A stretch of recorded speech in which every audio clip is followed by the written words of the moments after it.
concierto de campanas. Además, gran noche de entrega de galardones a diferentes méritos del 23 de septiembre al 3 de octubre. En vivo por nuestras plataformas digitales. Vive la alegría de las fiestas al prodigioso Señor de la Misericordia.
Muy buenas noches tengan todos ustedes, hoy jueves 1 de octubre, a todos los que nos están viendo por las plataformas Facebook y YouTube Live.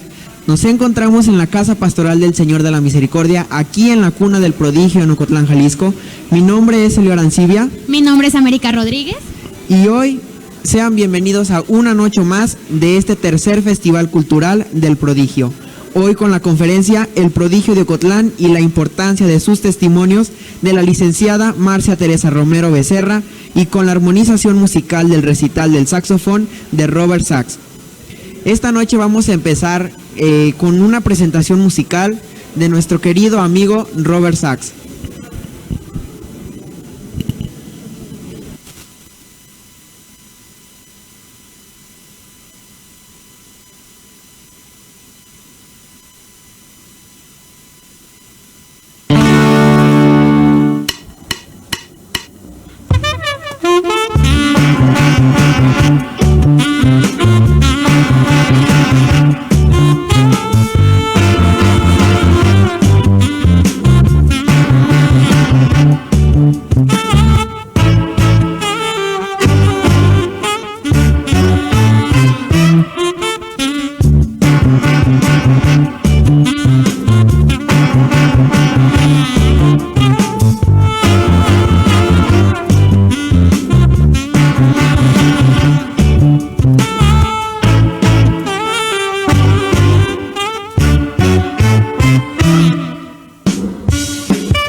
Bueno, muy buenas noches y ahora sí, aquí con el gusto de presentarles a una señora, un personaje, y vamos a hablar sobre Marcia Romero. Es licenciada en Letras Hispánicas por la Universidad de Guadalajara, ya unos días de recibirse como maestra en Ciencias Sociales con enfoque en Comunicación y Cultura, realizando un trabajo de investigación para su tesis en el año 2013, en torno a la sociolingüística de los testimonios de la aparición del Señor de la Misericordia. Para su maestría, el trabajo de investigación fue la construcción de la memoria cultural a través de las obras publicadas en torno al Señor de la Misericordia, y también siendo autora del libro Testimonios de la aparición del Señor de la Misericordia de Ocotlán, Jalisco. Vaya qué interesante, y creo que esta noche nos vamos a llenar de muchísimos conocimientos y es un gusto para nosotros estarles compartiendo sobre esta persona. Vamos a iniciar con la primera parte de esta conferencia, en la que ella nos va a hablar sobre el rescate de los expedientes del Archivo Histórico de la Arquidiócesis de Guadalajara. Gracias, buenas noches. Muchas gracias por la invitación. ¿Me escuchan?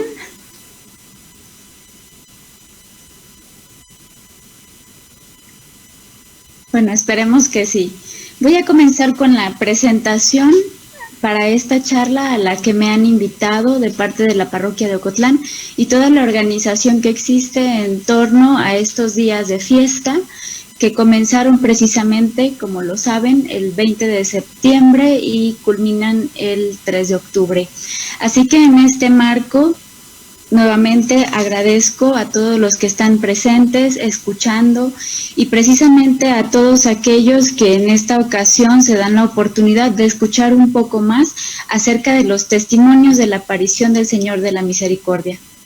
Es probable que me hayan escuchado anteriormente en la presentación del museo o en la parroquia misma en años anteriores con este tema. Sin embargo, hoy quiero darle otro punto de vista desde mi experiencia que he tenido ya en los últimos años, desde la investigación del libro y de la experiencia también de investigación de maestría. Ahora bien, el primer punto que quiero tocar es un primer acercamiento. Es decir, el primer acercamiento que yo tuve a la investigación en torno a la aparición del Señor de la Misericordia fue de manera fortuita. Significa que yo no lo buscaba como tal, sino que mientras estaba en la licenciatura en Letras, pude encontrar estos testimonios, entre otros legajos históricos, en el archivo de la Arquidiócesis de Guadalajara. Así, lo que yo me dediqué en aquel momento fue a analizar cómo era la escritura de estos textos, su originalidad, el hecho de que fueran una parte histórica del municipio de Ocotlán y que antes no se había hecho el resguardo de ninguno de ellos. Entonces, lo que pretendo en esta conversación y charla es puntualizar cómo ha sido mi camino de investigación desde aquel punto en el que yo encontré los testimonios. Si bien existían y estaban entre los legajos históricos y estas formas legales, testimoniales y por resguardo de la Arquidiócesis de Guadalajara, no se habían dado a conocer como tal, sino que fue hasta que los encontré que comencé con la divulgación de los mismos, y en la licenciatura en Letras, precisamente con las herramientas que allá conocí, fue que pude finalmente darlos a conocer ya más ampliamente mediante tesis. Esa tesis versó sobre sociolingüística y que era más un análisis de lo que los testimonios dicen y valorar el archivo como histórico.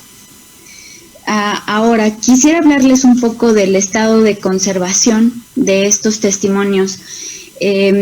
Su estado de conservación significa de qué manera los encontré, si estaban en buen estado, estado medio o mal estado. Puedo decirles que estaban en un estado bueno, realmente. Sin embargo, el paso de los años, claro, desde 1847 y hasta nuestros días, ha dejado paso y ha dejado una huella en ellos. Así que en la orilla del documento está un poco deteriorado, pero es normal para los documentos de la época. Lo importante aquí es que se ha resguardado y cuidado en todo momento la integridad del texto que contienen. Respecto también al estado de conservación, quiero decir que en los últimos 2 años, se ha luchado porque estos testimonios tengan un espacio especial dentro del archivo histórico para que se les resguarde de una manera por separado de lo que son, por ejemplo, actas de matrimonio, actas de bautizo y demás documentación que existe de la parroquia de Ocotlán. Como les comentaba hace unos momentos, a manera de esa investigación, de comenzar con toda esa búsqueda y demás, algo que fue muy importante para mí fue el seguimiento que los profesores en la universidad le dieron a mi caso. Quiero decir que como estudiante de letras se espera que analicemos obras literarias, sin embargo estos textos eran más de carácter histórico y siendo así agradezco que me hayan dado la oportunidad de investigar, de indagar más sobre ellos y poder darlos a conocer. En la tesis de licenciatura fue un momento importante y clave en mi formación porque me di cuenta de precisamente lo que a mí me gustaba y lo que llamaba mi atención, que era la investigación por sí misma. Y el investigar con un archivo que fuera importante para mí, para mis raíces, para las raíces también y la historia de la familia de donde yo provengo, fue muy importante. Entonces, dar a conocer esto, tenerlos, investigarlos, y poco a poco comenzaron a formar parte de esa investigación que pasa a través de los años y que queremos que siempre esté ahí para encontrarle otra manera de observarlo. Y realmente ha sido muy, muy grato el recibimiento que ha tenido mi investigación. También al ser de corte histórico, he tenido oportunidad de conocer historias regionales de otros Cristos, de otras vírgenes, de apariciones, lo cual nutre cada día más también mi propia investigación. Así que, pues solamente para dar un preámbulo al siguiente apartado, después de la melodía que van a presentar, quiero decir que esa tesis inspiró mucho más que solamente algo personal y fue más allá, me impactó de cierta forma y pienso también a las personas que me rodean. Gracias y nos vemos un poco más adelante.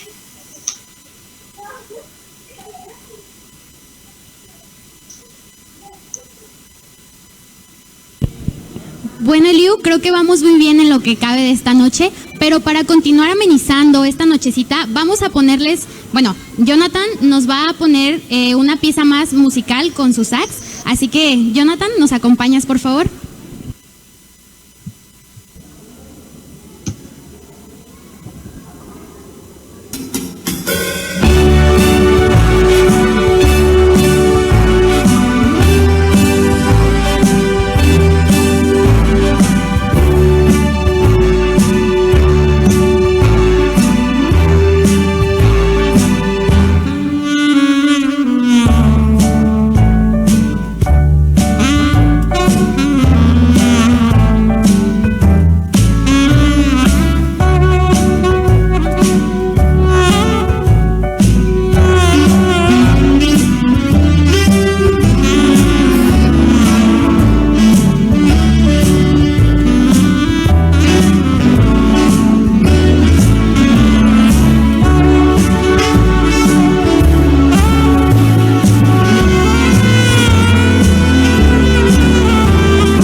Y bueno, América, qué gran presentación musical, qué gran recital de saxofón acabamos de escuchar, de verdad que un orgullo ocotlense.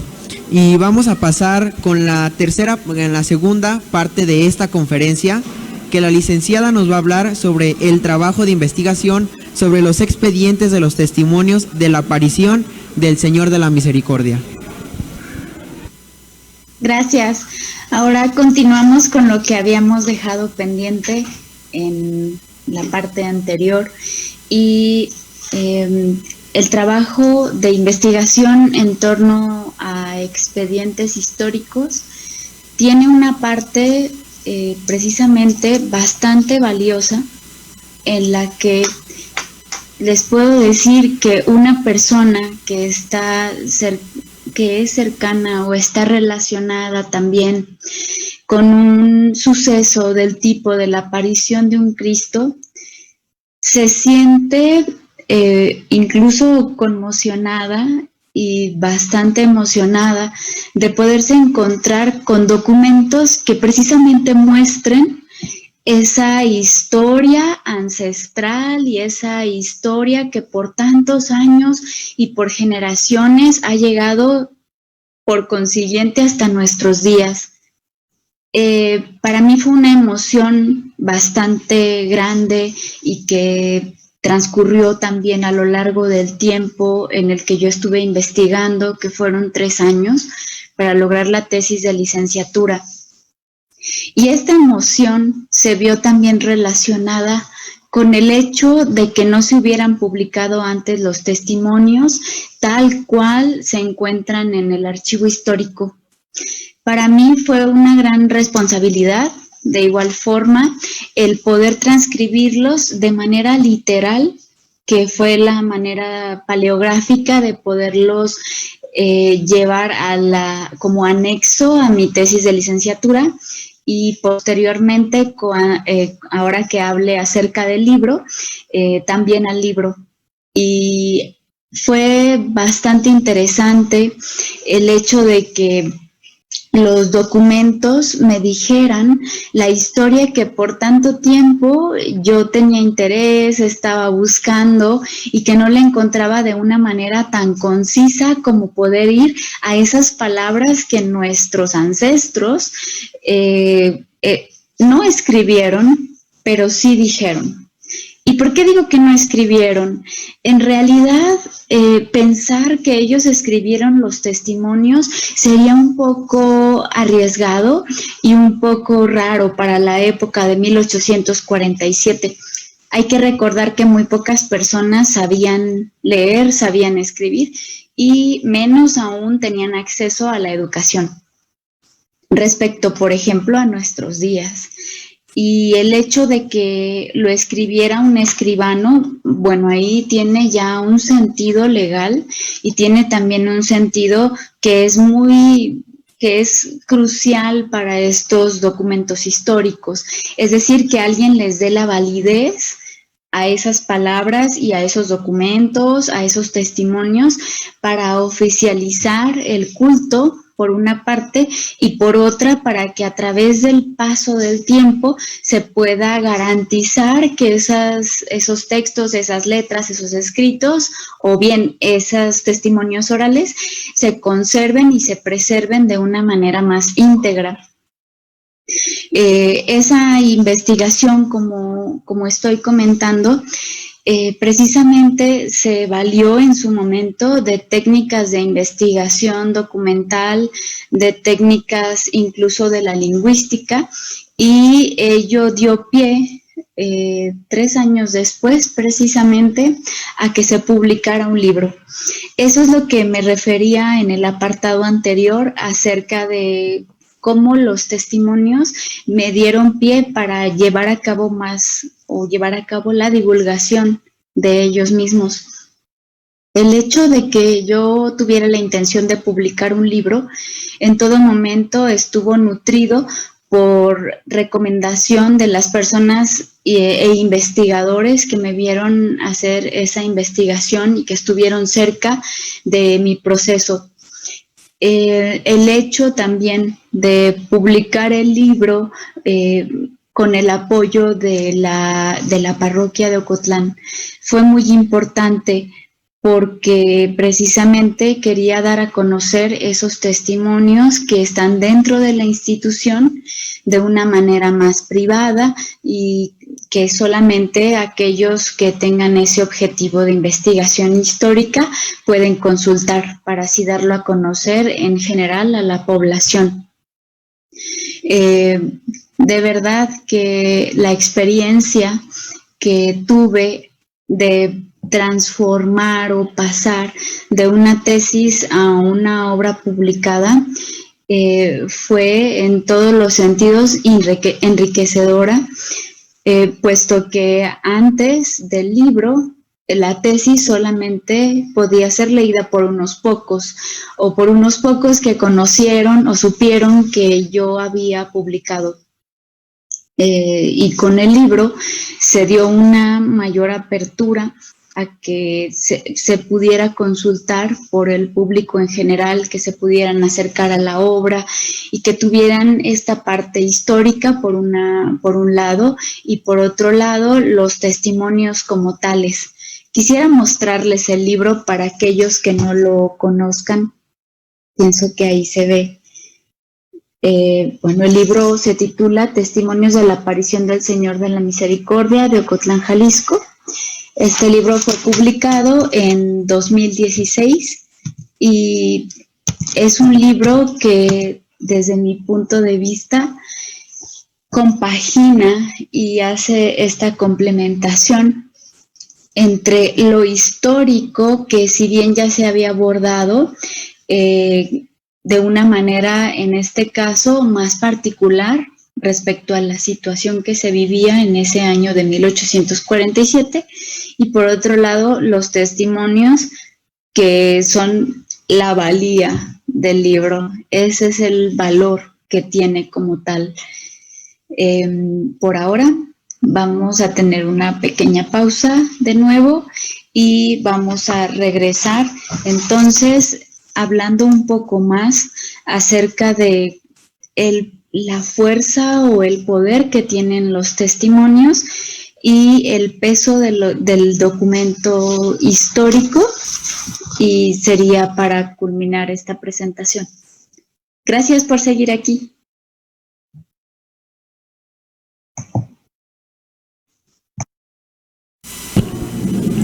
Bueno, ahora sí vamos con la tercera parte y ya ahora sí última de aquí de esta conferencia, y la licenciada nos va a hablar sobre la importancia del conocimiento de los testimonios para la historia en torno a la aparición del Señor de la Misericordia.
sí, después de esta pieza musical, vamos con la tercera parte de la conferencia, en la que se hablará de la importancia del conocimiento de los testimonios para la historia en torno a la aparición del Señor de la Misericordia. Vamos con la licenciada.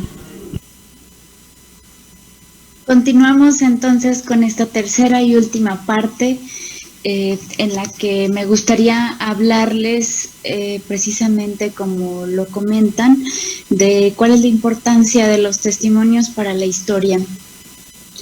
Antes ya formulaba un poco en mis anteriores presentaciones acerca de cómo los testimonios tienen su validez histórica y tienen su peso histórico por sí mismos. Ahora lo que pienso a través de estos años de experiencia, después de haber publicado el libro, después de tener esa tesis, mi reflexión es que los testimonios dan a conocer la voz del pueblo. Quiero decir, la voz del pueblo que muchas veces se esconde detrás de la historia o de la historia oficial desde una institución. Esta voz del pueblo lo que vino a dictaminar y a decir en su momento fue: los testimonios son a partir de estos testigos oculares, personas que observaron la aparición. Los testimonios tienen su corte legal, como lo dije antes. Los testimonios tienen una fuerza ilocutiva. Esto significa que tienen una fuerza de enunciación de las personas. No es lo mismo testificar ante un juez que testificar para uno mismo, que hacerlo respecto a una aparición de Cristo en este caso, y hacerlo frente a un caso legal de un delito, por ejemplo. El hecho de que un testimonio ayude en la historia de un lugar tiene bastante valía respecto a cómo vamos a observar el fenómeno.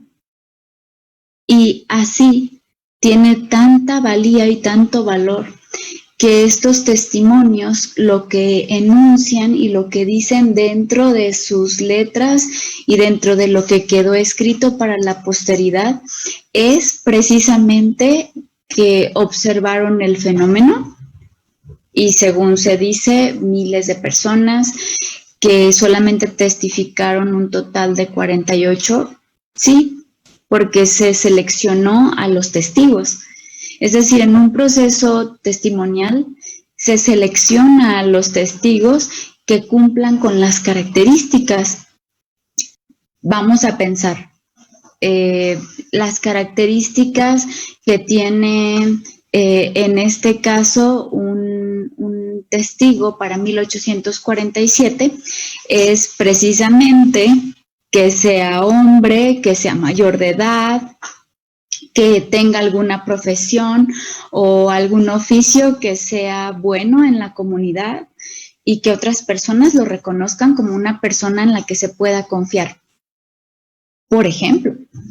Pero los testimonios también seguramente tuvieron esta parte como un machote en el que se estipulaba o se decía cuántos años tienes, cómo te llamas, de dónde provienes, qué observaste, cuándo lo observaste, cuánta gente había, porque había que guiarlos hacia lo que tenían que decir.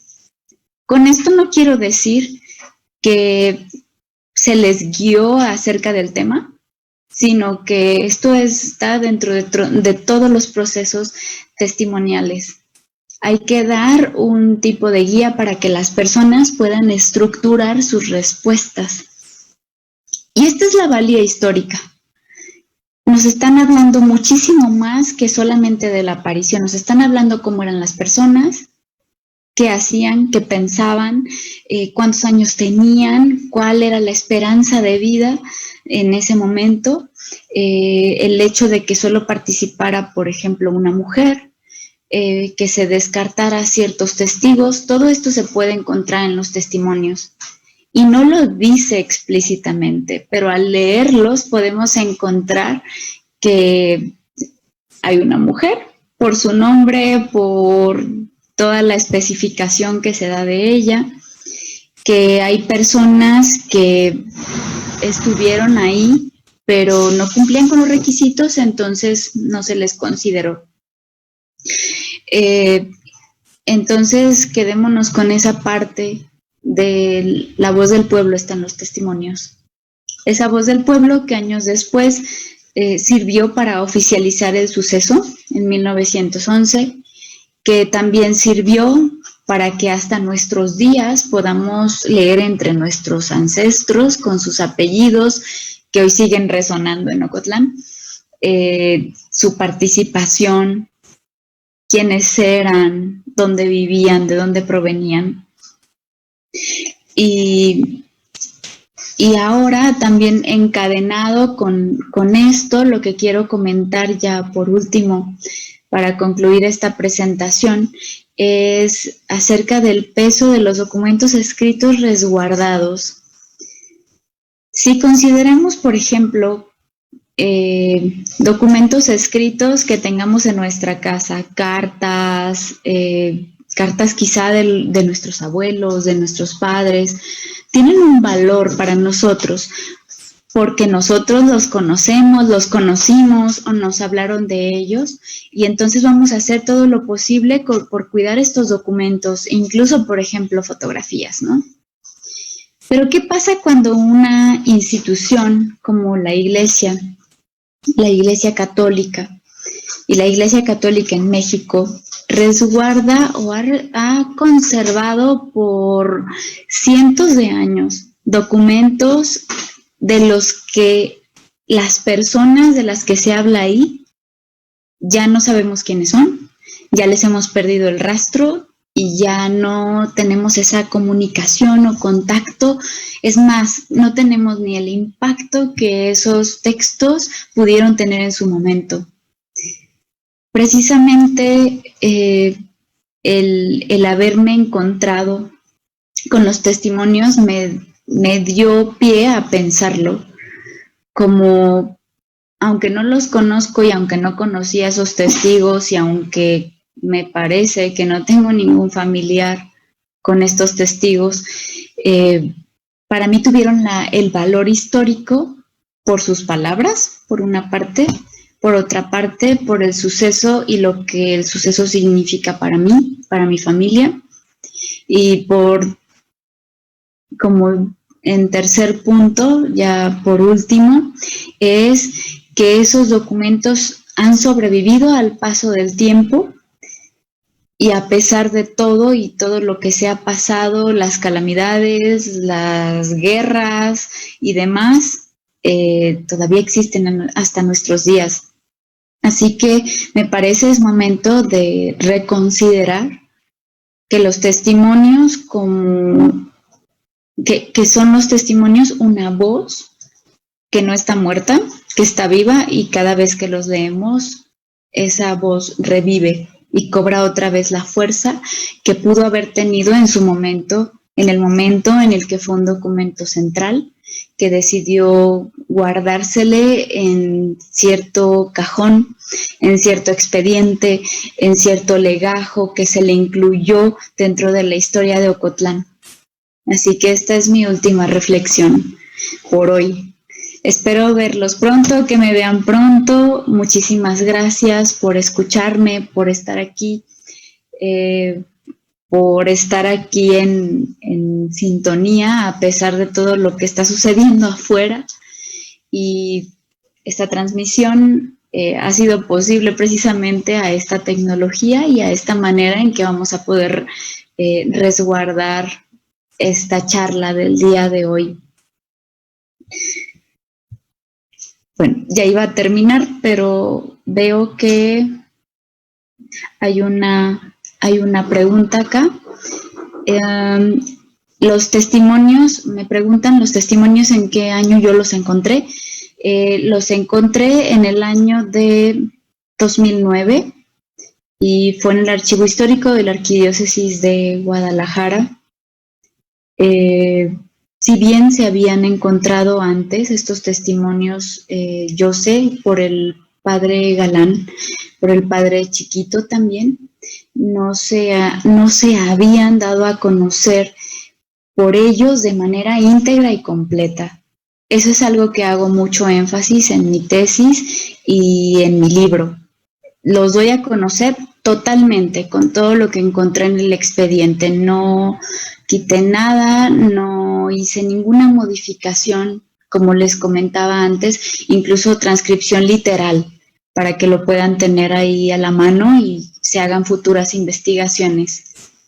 Pienso que en este momento ya concluyo esta presentación. Muchas gracias. Los espero en mi página de Facebook, Marcia Romero, y que tengan buena noche. Gracias por estar aquí.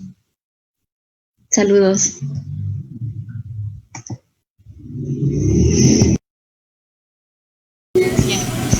Y bueno, América, qué gran conferencia acabamos de escuchar el día de hoy. De verdad que una información muy interesante para todos los ocotlenses, y que tenemos la fortuna de vivir este prodigio, de tener al Señor de la Misericordia como prodigio de Ocotlán en todo el mundo. Y vamos con la última presentación musical de esta noche, de nuestro invitado especial, Robert Sachs, que nos va a acompañar con esta presentación musical con el saxofón.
Bueno, ahora sí, concluyendo una noche más aquí de esto que fue el tercer Festival Cultural del Prodigio, dando gracias a todos ustedes que nos están viendo allá desde casita y a las personas que nos acompañaron aquí. Vamos a hacer la entrega de unos reconocimientos. Queremos hacer entrega del reconocimiento Parroquia del Señor de la Misericordia, Ocotlán, Jalisco. Se otorga el presente agradecimiento a Marcia Romero Becerra por su participación en el tercer Festival Cultural del Prodigio dentro de las fiestas al prodigioso Señor de la Misericordia de Ocotlán en el 173 aniversario de su aparición. Ocotlán, Jalisco, septiembre de 2020. Muchas gracias, licenciada, por esta gran conferencia que nos acaba de compartir esta noche. Y claro, no nos podíamos quedar también sin agradecer y entregar este reconocimiento a Jonathan Aceves de parte de la Parroquia del Señor de la Misericordia por su participación en el tercer Festival Cultural del Prodigio, dentro de las fiestas al prodigioso Señor de la Misericordia de Ocotlán en el 173 aniversario de su aparición. Ocotlán, Jalisco, septiembre del 2020. Jonathan, muchísimas gracias por habernos acompañado y siempre es un honor tenerte aquí. Talento orgullosamente ocotlense. Muchas gracias por haber escuchado las crónicas del Señor Misericordia y agradecer la invitación también por haber podido tener la oportunidad de amenizar en esta pequeña parte de la historia de Ocotlán. Muchas gracias, América. No, muchísimas gracias a ti. Y bueno, primero que nada, y también por último, invitarlos a que nos sigan en las transmisiones que se seguirán haciendo en la página del Señor de la Misericordia para el día de mañana, las mañanitas a las 11 de la noche por aquí mismo, y claro que sí, la misa que se transmite a las 11 de la mañana. Por favor, síganos acompañando en estos programas que todavía nos faltan, y pues esperamos que se la hayan pasado muy bien desde sus casas, y un saludo para todos ustedes, esperando que tengan una muy buena noche. Hasta luego.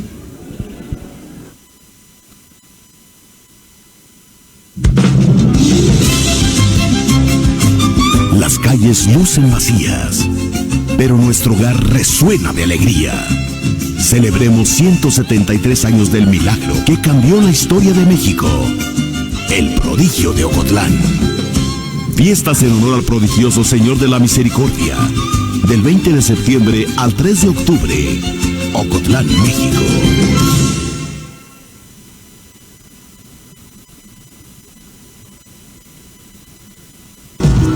Vive la alegría de la